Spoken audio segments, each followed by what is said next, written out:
يا مساء الفل والجمال على احلى متابعين. النهارده هنعمل مع بعض البسله المطبوخه باصولها المسبكه وريحتها وطعمها زي اللي بناكلها في الافراح والمناسبات بالظبط. وهقول لكم على السر، نفس اللون الاحمر الجبار.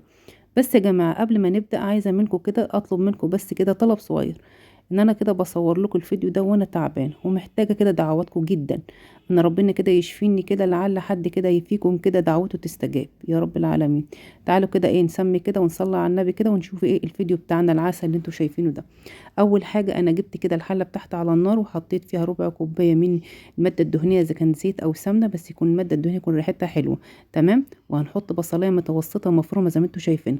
بعد كده يا جماعه حضرت معاكم دي البسله يا جماعه اللي انا مخزناها معاكم، كنت في الفريزر. شايفين الخضار وجمالها ازاي، والجزر دلوقتي بقى السر اهم حاجه في الجزرايه دي. الجزرايه دي احنا بنحطها دلوقتي كل طبخه ولها تكتها تكه، ان احنا نحط الجزرايه. هي جزرايه واحده يا جماعه كبيره، قطعتها كده وخرطتها مكعبات زي ما انتوا شايفينها، بحطها هنا مع البصله، بتديني سكره جدا جدا للبصله، ودي اهم حاجه بتحطها هنا، بتخلي البسله بتنقلها في حته تانية خالص، وده سر من اسرار طباخين الافراح. بجد يا جماعه فظيعه. تقعدي تقلبي فيها كده لمده كده 5 دقايق بالظبط كده، تاخد وتدي من البصل عشان تنزل سكرتها. شايفه بقول لك ادي القوام واللون، انا مش عايزه البصله تتغير خالص، انا عايزه اللون بتاعها ده بس، في نفس الوقت هي والجزر يشربوا من بعض وينزلوا صوص السكره اللي فيهم.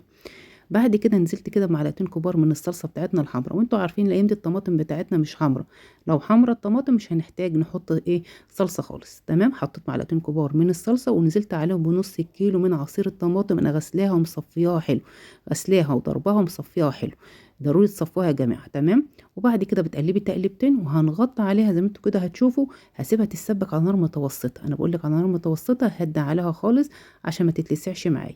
بعد ما تتسبك كده معايا زي ما انتوا شايفين القوام دي، يعني تبقبق كده وشايفينها كده، والسمنه بتاعتنا او المقدار الماده الدهنيه، شايفه القوام واللون جميل ازاي، مظبوط. ما تكتريش الماده الدهنيه.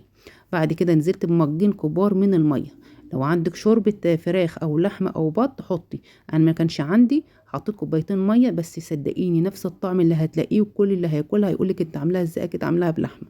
تنفع وجبة اقتصادية جدا جدا، تقدميها كده مع حبة رز بشعرية وطبق مخلل. تمام. جبت البسلة بتاعتي دوت يا جماعة كده كيلو بسلة كده، انا كنت جايباه مفصصاه وعينته في الفريزر بعينه زي ما هو. لو عايزين الفيديو بتاع تخزين البسلة هسيبه لكم. شايفة خضرة ازاي وجميلة. حطيت كده البسلة بتاعتي وما بسيبهاش تفك، لا بطلعها من الفريزر على الطبخة زي ما انتوا شايفين. وحطيت نص معلقة من الفلفل الاسود ومعلقتين صغيرين من الملح. بتحط حاجة تانية من البهارات؟ لا، ما بتاخدش اكتر من كده، فلفل اسود وملح ومعلقه نص معلقه صغيره من الفلفل الاسود. طبعا بقلب تقلبتين وبغطي عليها كده زي ما انتوا شايفينها على نار كده متوسطه خالص كده. هسيبها كده في حدود كده ساعه الا ربع كده، بحيث ان البسله بتاعتي استوت على نار هاديه خالص براحتها. تمام. هتستبك وهتبقى جميله جدا. شايفين كده بعد كده مستوت كده يا جماعه، شايفين اللون وشايفين القوام. لو وصلتوا معايا للفيديو ده ما تنسوش تعملنا لايك وشير واشتراك في القناه وتشيروا الفيديو على قد ما تقدروا. تمام. وما تنسوش يا جماعه تدعوا لي بس، عشان انا الايام دي تعبانه، ربنا اعلم بيه.